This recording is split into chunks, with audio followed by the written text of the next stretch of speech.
ממש בשקט, זה בועז מעודה, מסע חיי, סבא. אני יוצא שוב אל הדרך המושטת לרגליי, אל ימים ולילות, אל מסע חיי.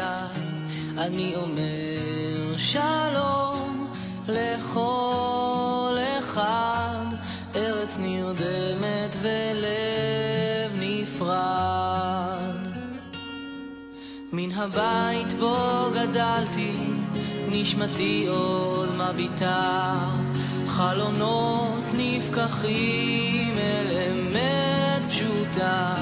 אני הולך איתה לכל מדבר, ארץ חורגת עוד דרך בר. אבל כמי הנחל הסוער,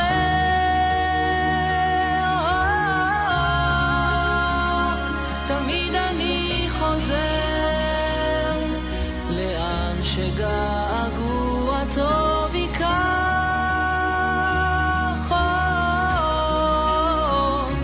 ושם אני שייך. ואם מישהו בבית מסתכל עליי עכשיו,